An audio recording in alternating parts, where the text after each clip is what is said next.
Good morning. Welcome to Hope's Morning Devotion on this Wednesday, July the 22nd.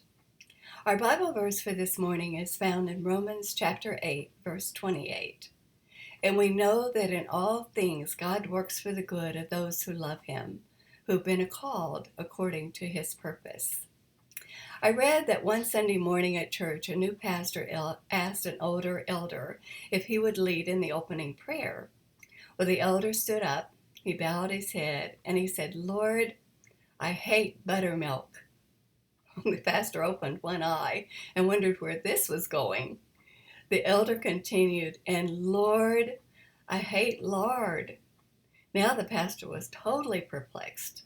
And the elder continued, "And Lord, I'm not too crazy about plain old flour either. But after you mix them all together and you bake them in a hot oven, I just love biscuits." Let me read the verse again from Romans. And we know that in all things God works for the good of those who love him, who've been called according to his purpose. Now we know that in this world, not all things are good. We know from experience that bad things happen to good people, even God's children. But it does mean that whatever is happening in our lives, no matter how much we hate the Lord, that all things God is working for good for us. He's involved in our lives. Some of us, including me, buy our biscuits in a can or from the grocer's freezer department. We don't want to deal with the buttermilk and the lard and the flour. We want our biscuits to be perfect without all the trouble. We want our lives to be that way too, right? No hurts, no pain, no disappointments, no stress, no disappointments, no sickness, or any other kind of calamity. But life doesn't work that way. Sin and the devil diligently are working in our lives and in our world to hurt us and to discourage us. When I was a teenager, there was a young woman in my church with cancer, and she died. And I had prayed earnestly that she would get well. So had everyone at the church. I was really angry with God.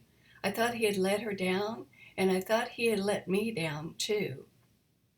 But I learned later that her witness to all the people in the hospital who had taken care of her, of Jesus' love and sacrifice, had touched and changed their lives. I also realized that God hadn't deserted her. He was right there at her bedside to welcome her home to heaven, cancer-free. God is able to turn things around for our good and for his glory. Lori Hatcher, a Christian author, writes, "All things may not be good, but God can and will use all things for good." Romans 8:28 starts off with, "We know." Thus, no matter what life throws at us, the flour, the lard, and the buttermilk, we can have hope and the assurance and certainty that God is at work. So, when things get hard and we don't understand what God is doing, we need to wait and see what he's making. Biscuits. Amen.